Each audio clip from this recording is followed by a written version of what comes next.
Well, happy, beautiful, amazing day. Dr. Bob Rakowski here with my guest, Dr. Tony Krohn, on this edition of the Dr. Bob Rakowski Podcast. Dr. Tony is a mobile chiropractor, a functional medicine specialist, and a man who is absolutely passionate about men's mental health.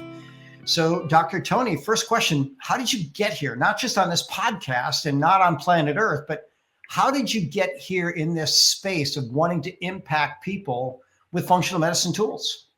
Yeah, so I graduated chiropractic school in 2020 and started out going down more of like the sports rehab type chiropractic route. That's where I spent all my weekends in school learning all the techniques and rehab and exercises to help patients improve.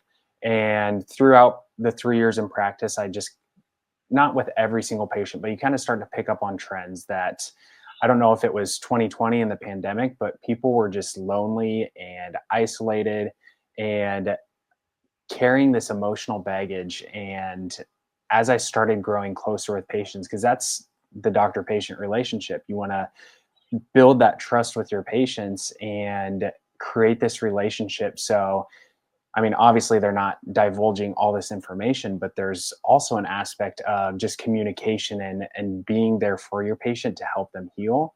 So I really took note of just my impact that I had with my patients and just like having good conversations and no like sterile environment talk or just like very cold shouldered approach to treatment.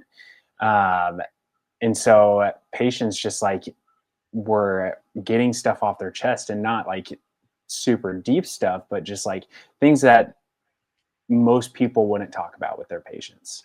And so that was one aspect of where I'm like, okay, I'm talking about some of the emotional stuff with these patients, and they're seeing improvement. And then even before that in chiropractic school, I was exposed to Emotion Code by Dr. Bradley Nelson, as well as Body Code, same practitioner, but how these emotions, when repressed, they become stuck in the body, they're stored in the subconscious mind, and then they can create physical problems of all sorts if not dealt with.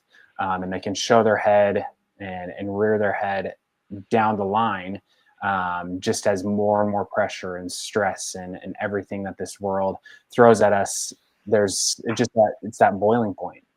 Once you hit that, everything just erupts, whether it's a physical injury, you injure your shoulder, or you have a very strong like blow up on a friend or your spouse or whatever it is. Everyone's just been like so pent up with this energy that we need a safe way to attack that. So to kind of wrap it all up, how I got into it is just all these different like aspects of how complicated the body is, but how cool it is that we can talk about emotions, we can do exercises, we can give different supplementation, we can recommend exercise, you name it, and we're still not getting to the tip of the iceberg. There's so much that the body needs, and that's why individualistic care is so important. And that's just where I'm running towards, is wanting to help people with these issues that a lot of people don't want to address, especially in the men's field. Not a lot of men, one, are asking for help, but two, are getting the help that they need. And then especially with mental health, there's so many areas that we can focus on and not just have it be a one size fits all treatment approach. What you've just said there is enough to carry through not just this podcast, but a whole series of podcasts, books, university course, functional medicine course. So first and foremost, congratulations on providing your patients with a safe space. One, people are not going to be vulnerable if they don't feel safe in that environment. And we men, why do you think we men hold on to all of our crap? Oh, and by the way, I won't physically say that because poop right is literally my number two. I talk about the Magnificent Seven. Sleep right's my number one. Poop right's my number two. But hey, poop right could be dumping that mental garbage too. So why do you think we men have such a challenge with that? I think it just goes back to like men have to wear this like badge of honor and make it seem like everything's going right in the world because they have to provide for their family or for themselves. And somewhere along the line, someone said that men can't express emotions. And I'm not talking about like wailing in tears and like having this huge emotional breakdown, but I'm talking about being in touch with your emotions. So you're not just this wall that no one can break through. And like, you're just having a hard time relating to people because you're just so closed off. And so, yeah, I think it's just someone decided that guys aren't allowed to show emotion or hold emotion or be emotional. Yeah. Well, I think it's a good advancement to realize that, yeah, we do have emotions and they are important. I watched the Gladiator 2. I don't know if you're a movie guy, but we go back and history has revered these guys that it doesn't matter what's going on. I'm just going to be tough. I'm going to be stoic. I'm going to handle it. But so now, how much is science really beginning to show? Have we determined in a way that would make most people satisfied that if we don't deal with these emotions, they're going to bite us? Has science finally come up with enough data to support that, do you think? Or is that still evolving? I think it's still evolving because a lot of like this holistic stuff. I mean, you look at the news now and we're considered witchcraft doctors or woo-woo docs talking about all of these toxins that we're exposed to.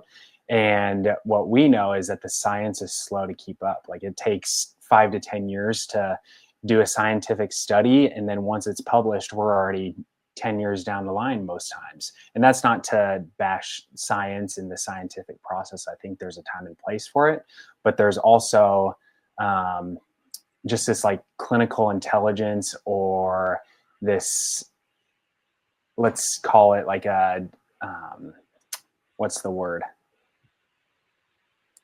Just experience, clinical experience, that you don't need a scientific paper to tell you that eating red meat or vegetables or whatever is good for your health, when there's so many like different sides of the spectrum on that, which is a part of mental health. And good mental health is making sure that we have proper nutrition, adequate nutrition, and not just depleting our good microbiome in the gut and all these other things, which we can talk about or save for a podcast down the line. But yeah, there's just so many layers to it that we need to address. And with the science piece of it, I think it's slow to catch up, but it's showing promise as we start to get people in the right place. And the more people talk about it. I want people to look up this quote. So it was Thomas Edison that said, we don't know 1%, 1/1,000,000th of 1% about anything. So when you take a machine this complex and think you understand it. Now, one of the things that I've said for years is, human physiology is infinitely complex, but good health is not. So let's talk about that. How can we start creating good health? And you can really hammer home on the emotions, because, by the way, I'm in agreement with you. I think that it is underaddressed and really overexpressed in terms of chronic illness in our society. So how can we stay healthy? Or maybe we get someone chronically ill. Where are you going to start with them? Yeah, I think it just comes down to your initial conversation with them. You're obviously going through a vast history intake, the intake paperwork, and seeing what got them to this position and letting them know that, one, whatever you're going through, I see you, not dismissing whatever they're going through, because they've probably just been dismissed somewhere along the lines, but then giving them hope and telling them that we can come up with a plan. Now, it's not going to be something that's fixed overnight because it didn't take one night for you to get to this place. So I think first and foremost is just like getting to know and building that relationship with the patient first and foremost. And then it's starting to give them small tasks to do, one thing at a time. We're not trying to throw the kitchen sink at them the very first visit, because they're going to be overwhelmed and they're not going to know what to do or what's even helping. So giving them these small tasks that they can do every day consistently, which will add up over time and develop into more sustainable habits, and then they'll start to see the results. But we're talking things and everything that you talk about as far as the sleep well, poop well, eat well, move well, all of these daily things that we should already be doing, but we just lose touch with because we're so fast paced and we forget to just slow down and be present in the moment because we're always thinking about the next thing. And I think that's one of the biggest drivers of this mental health epidemic is that everyone is so stressed. No one knows how to breathe properly. No one knows how to just be. We're always on to the next thing. And rightfully so. Like, our news is being blasted at us. I mean, we have infinite scrolling on TikTok and social media, and we have all of this inflation going on. I mean, there's so much going on in the world that if we would just slow down and be and take the breath to process, I think that would be number one thing that we can easily do, is just the breathing, the processing, and just relaxing. I want to take a little spin on that. So first and foremost, when you start looking at breathing and you say no one knows how to do it, listen, you're not wrong. Very few people, and it might be 1/100th of 1%, maybe it's less than that, actually know how to breathe. So there's lots of breath work, breath coaches, breath workshops, all this stuff going on. And I'm actually going to take a little detox spin, because I happen to notice on your site you had a handout for a coffee enema. So By the way, I'm an investor in the world's healthiest organic reishi infused coffee. I tell people like bulletproof coffee. This makes your coffee bomb proof. And if you want a coffee enema that's great for the liver and flushes the toxins out of your system, go to bettercoffeeshop.com. By the way, it's better going down than up. But it's good in both directions, bettercoffeeshop.com. But maybe we take that little spin. So coffee enema, you got a handout on that. Do people look at you weird when you tell them to do a coffee enema? And how do you bridge that conversation? So it's not the first thing that I bring up with people. You have to have an established relationship. Sure. Because you mentioned coffee enema to someone and they're out the door. And so I was to the point where me just being so constipated, I was willing to do anything. And I had friends recommending coffee enemas. And that is what really just kind of started to get the ball rolling, with just helping flush out the toxins, getting the liver functioning, getting the bowels moving. And that's not the primary function of a coffee enema, is to get the bowels moving. It's more so for liver stimulation to detox the body, but that's just one way to use it. And so in a way, it's almost, I hope that people don't have to use it, but if they do, more than likely they've tried so many different things that it's like, why not just give it a try? And I've told a handful of people to do it now, and they have that same look on their face every single time. And after they do the first one, they're like, I don't know what just happened. I feel absolutely incredible. And it could be the caffeine stimulation, or it could be the detox effect, but they want to keep going. Yeah. And I'm going to encourage everybody, do a coffee enema, right? They can go to your Instagram, which is what? What's your Instagram? Dr. Tony Krohn. Right. And he's got such a nice one there. Good write-up on that coffee enema, or go to bettercoffeeshop.com. Now, Dr. Tony, I've been recommending these for over 30 years. And I used to have colon hydrotherapists in the office.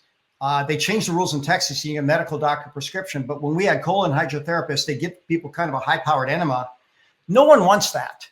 But I'll tell you what, it was the busiest procedure in our office. We had 6 different colon therapists. We only had one colonics room, and they were rotating on weekends, because once people had that experience, they said, whoa, this is pretty special.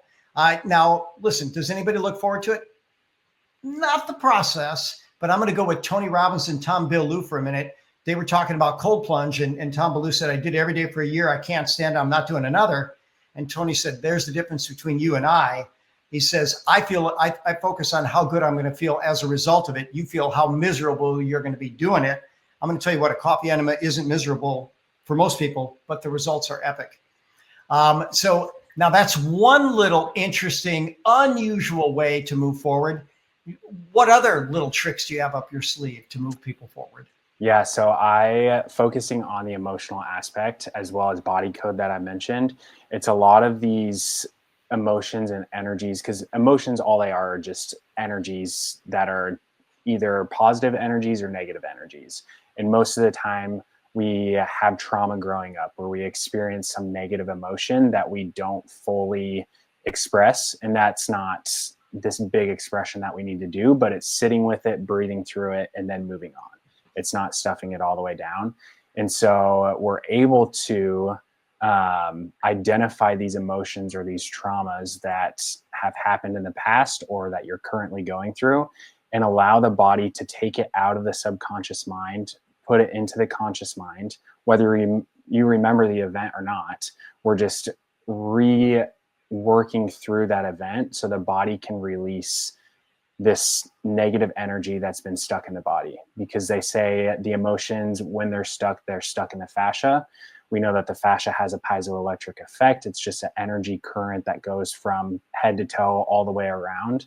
And so if these emotions are stuck in this fascia, you can start to see, okay, maybe they're having back pain. Is it because they need a spinal adjustment, or is it an emotion that's in the area, or is it the gallbladder that's dysfunctional? All of these things that we need to look at, because if you just have a hammer, everything looks like a nail. If you're just doing a one treatment or a one style of treatment approach. And so with these emotions, talking about that, we're allowing the body to reprocess, cycle through it, so then it takes one more piece out of the puzzle. So we can almost create like a checklist. And is it the emotions that we need to work on, or is it something else? You mentioned a few things that maybe people aren't familiar with. So one, fascia is like saran wrap that wraps around all of our muscles. And if that gets out of alignment, out of kilter, if it gets folded on itself, then you're going to have dysfunction on the surrounding structures. There's no doubt about that. And you use the term piezoelectric. Now, I'm an electrical engineer, right? So whenever there's charge distribution, you have an electric current, you have a magnetic field, and that influences a lot of things, including fluid flow. And we're beginning to realize that that seems to be one of the biggest regulators in the entire body, is this charge distribution. And in fact, now there's a book called The Fourth Phase of Water, that water starts to accumulate. I don't know if you've read it, but it's very, very fascinating. And it develops a charge, and it behaves different than the solid, the liquid, or the gas. And it drives a lot of physiologic process. So again, we don't know one millionth of 1% about anything. And so what do we know? We know if you relieve stress on the body gets better. So now here's a question. Do you relieve stress in the fascia mechanically, or does resolving the emotion resolve it, or is it a little mix of both sometimes? It can be a mix of both. And so if it's, so one of the processes, kind of how I work with patients, is I'm asking them, is it a chemical issue? Is it a structural issue? Or is it an emotional issue? So we can start to kind of create this triage of, okay, is the person coming in with, we'll say, low back pain? Is it physical? Do they need an adjustment? Do they need dry needling? Do they need soft tissue work? Is it chemical? Is it a coffee enema to relieve the toxins that they've been exposed to? Or is it emotional? Do we need to figure out what the emotions are that are related to the low back pain? And so I'm just kind of going through this system to identify what the patient needs at that time. And so if it's the emotional piece and we clear the emotion, usually they'll have some sort of like lighter feeling to them, or you can go and do like a baseline check. So maybe you do a muscle test before and then after and see if the muscle became stronger. Then we know that the emotions helped resolve some of the back pain. It's not all of it, but there's going to be some component. Yeah. And by the way, I happen to love muscle testing, right? Because it's instant feedback. People get that, and they can see it happen very, very, very quickly. And don't we want to know that what we're doing is actually working, right? Yep. That's a good step in the right direction. Now, you also mentioned dry needling. Now that's interesting because you're a virtual chiropractor. So are you still doing some of that, or do you say, okay, you got to meet me here at this particular office at this time, and let's do some mechanical care, or what do you do there? Yeah. So you mentioned that I was a mobile chiropractor. So if I'm working with someone in person, then yeah, we easily can needle them. If I'm meeting with them online and they're in the Nashville area, then we can do some dry needling if that's what they're interested in. If they're across state lines, then I'm finding a chiropractor for them to do dry needling, or a physical therapist or someone, because there's only so much that I can do virtually with a client. And I think just the structural approach is key for every single person, getting the massage or getting adjusted, or getting that hands-on experience. Because as I talked about before, even just like the hug or the pat on the back does so much healing for a patient. And so I'm not able to provide all of that virtually. I want them to have that in-person experience as well, while we're still doing the things that I can do virtually, whether it's emotions or reading labs or talking about lifestyle changes that they need. Now I noticed, people can go to your site and they can also get labs right away. Yeah. So that's one heck of a service. Now, is there any limit? Can you order anything on these patients, or are there certain things you can't order? For instance, I can't order a PET scan, right? But I'm thinking most of the functional diagnostic tests you have access to. Yeah. So thankfully, I use a couple different platforms that allows me to order nearly all blood markers, or we can do stool testing, organic acids, urine testing, hormone testing. But there's things like MRIs and PET scans and things like this that I just don't touch. I would rather refer out to someone who's a lot more knowledgeable and spends every day doing that than me try and help that. I want to stay in my bounds and in my zone of genius, we'll call it. Well, and by the way, for people that are watching this, my mentors tell us this: if you want to succeed in life, operate as much time as you can in your zone of genius. If you want to fail in life, operate as little time in that zone. And by the way, that zone of genius, it might help if it's also a zone of passion. Yeah. Right. Absolutely. So you really have been saying, what I want to help, the demographic I want to help, if I heard you correctly, is men suffering with mental challenges. Yeah. Yep. So let's talk about that for a moment. So who is your ideal client, patient, and what do they typically come in with, and what's your strategy in helping them get better? Yeah. So ideal client, like you said, is the guy really from about high school to early 40s, because there's so much molding that we can still do. And that's not to say kids or people over 40 can't have the results. That's just the people who I connect with better. And it's those who have tried nearly everything. I won't say everything because there's still more things to try, but they've gone down the pharmaceutical route, or maybe they've done some sort of workout plan, but it hasn't helped, or they think that they're eating healthy, but there's things that we can clear up, or there's just a little like tweaking that we need to do to get them over the edge. And that can easily be found with the muscle testing, or if it's online, the surrogate testing, or through lab testing. So we can actually get like a full picture of how these guys are functioning. And so when I'm working with them, and as we talked about earlier, it's taking a really detailed case history. And then from there, I'm going into, okay, do I need to run labs on this person? Or do I need to start working some muscle testing to see what's going on in the body? Or do we just need like a whole on like lifestyle overhaul because they're grabbing their phone the first thing in the morning, or they're eating a bunch of junk food and getting fast food every night, or they're sleeping 5 hours. And so all of these different things, there's always something that can be done. And a lot of times the process is so rushed in other providers that I want to take the time and help just like start paving a road. I'm not laying it all out right away. I'm just giving them little pieces of information each time, because we're going to have to change some things. We're going to have to go a different direction.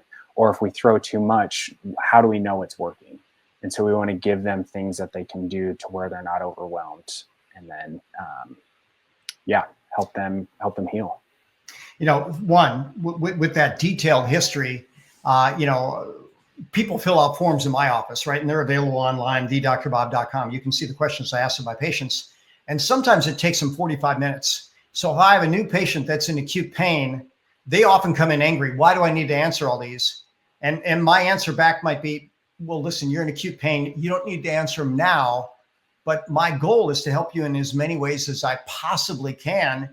And maybe there's something here that'll help us with this. But, you said something interesting. If they're sleeping 5 hours a night, there's no way they're going to have energy. And you don't know they're sleeping 5 hours a night unless you actually ask, right? So, do you ask questions? What are you eating? What are you drinking? What are you thinking? How are you sleeping? How are you pooping? What's your exercise like? What's your stress? All those things, right?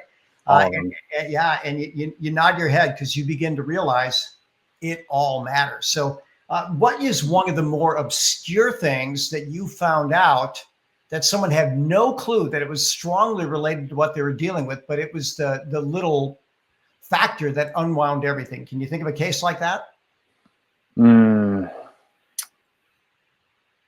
I think with guys, a lot of it goes back to emotion, and they don't think that these emotions and childhood trauma can have an effect on their physical health right now. Like, I'm working with someone right now through body and emotion code, and we're identifying a lot of stuff that has happened to him around age 6 and 7.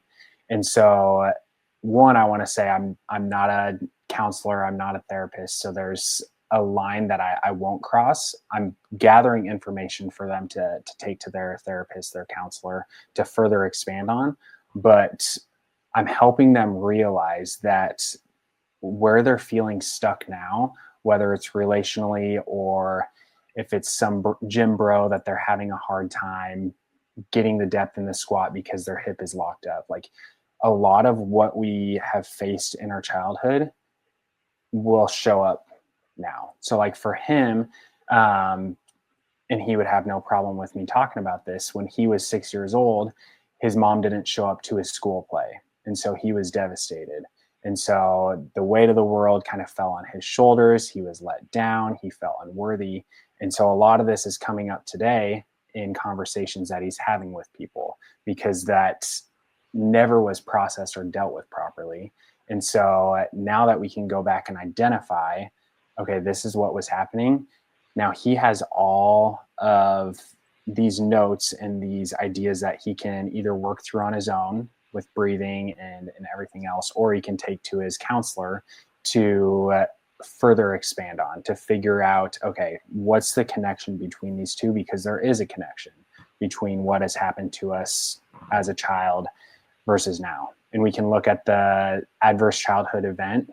I don't know if you know about the ACEs, but I think it's like some obscure number. Like if you have, I think 3 or 4 out of the, I don't want to butcher it, but if you have adverse childhood events, it's going to show up later in life as some sort of emotional disconnect or mental health issue. Yep. And so often is morbid obesity and people self-medicate with sugar and things like that. You said so many things that are powerful. So number one, bodies don't lie and the memory's there. So you can ask a question and then muscle testing is going to give you an answer. Yep. And it will give you a direction. And keep in mind, so what is very, very, very traumatic to a 6-year-old doesn't mean much of anything to a 16-year-old, right? So we've got to put these things in perspective. And I personally have never met anyone that hasn't had some level of childhood trauma. Now, thank God that the vast majority of people haven't had the things where, oh my gosh, you wouldn't wish that on your worst enemy. Hey, but some people have. So maybe we can learn to be compassionate about everybody, not knowing what their history. And by the way, have you found out that people somehow consciously block or maybe subconsciously block things that are too painful to remember? Yeah. I mean, for me and for a lot of people that I work with, there's gaps in their childhood or even in their teen years that they don't remember. And that's often a protective mechanism. The subconscious has buried it so deep, it doesn't want you to relive that. And so helping them realize that, okay, yeah, there's some stuff that may come up, but we've already established this relationship that I'm not going to cross any boundaries. You don't have to talk about this if you don't want to, but I'm here as a sounding board if you need to get it off your chest, or if you need me to help you find someone to talk to do that. And yeah, I think you just brought up a great point with that. In your experience, can they get past it by just simply acknowledging something bad happened? We're going to do a few things to get past that energy. Can they get past it without reliving it generally, or no? I would say generally they can get past it. Good to know, right? Because most people don't want to relive that stuff. Yep. And now, so it brings up an interesting point, is the body doesn't know like big trauma from little trauma. It just knows trauma. And so if you were unfortunately sexually assaulted as a kid, it recognizes that trauma, even though in our mind is something way like, is just so sad that you went through that. Something like that versus you falling and hitting your elbow, your body holds those two as the same. It holds trauma as trauma. And so that's where you brought up the compassionate point. You don't know what someone has gone through because their trauma is their own trauma. And so you want to be able to hold that space for whatever it is that has happened, and then allow them to reprocess through. How do you hold that space?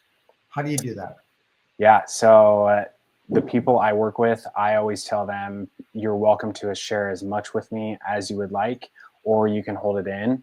But what I need you to do after our session, I need you to get a notepad, I need you to get a pen, and I need you to sit with it and journal through everything that comes out and just really work through that. Because if you repress that again, it's just going to show up down the line. And if they want to share that with me, now there's, if they're obviously harming themselves or going to provide harm to someone else, then I got to report that. But if there's something that they just need to talk about that they've been going through, like as a doctor, I can't tell anyone, again, barring it's injuring someone else or themselves. I cannot tell anyone, that doctor-patient confidentiality. And I think there's just so much of like patience and gratitude on my heart to allow them to talk about whatever they need to, because I know the transformation that's going to happen when they do. Yeah. Well, and I know it too, because I don't know that there's anybody that's been in practice for any length of time that doesn't see that maybe emotions are the biggest things that kill. And the better tools we have, the better. So Dr. Tony, what's the best way for people to reach you? Yeah, on Instagram is going to be best. Dr. Tony Krohn. You can also go to my website, drkrowndc.com, where I have just all my services laid out. But really just connect with me on Instagram, whether it's through my reels. I'm trying to pump out content all the time, just relatable content that's fun and light. Or just reach out to me in my DMs, and I'm always here just to provide that listening ear. If you've been struggling with this for a long time, if you've sought treatment but haven't gotten results, and I always offer free discovery calls just to see if we're going to be a good fit. Because I think that's the other thing, is making sure that you're working with someone who is going to be a good fit for you. And that's what I'm going to encourage everybody to do. Reach out to Dr. Tony, check out his content, share that what you like. Try a coffee enema. Try it with bettercoffeeshop.com coffee if you're really brave and want the best of the best. I'm looking at a clock ticking on the window here, and 34 minutes, 30 minutes is the magic time. And this went in a blink of an eye, because you have so much goodness to share with the world. I'm honored to be connected with you. I thank you for all that you do to make our wonderful world better. God knows we all need it. And men, listen, I have a hard time sometimes admitting that I need help. The better I get at admitting that, the better. And Dr. Tony, clearly you're the kind of good soul and good heart that people can trust and be comfortable with and move forward with. So I thank you for that. And as always, I'm Dr. Bob Rakowski, absolutely knowing that we can all be happy, healthy, and successful. Thank you.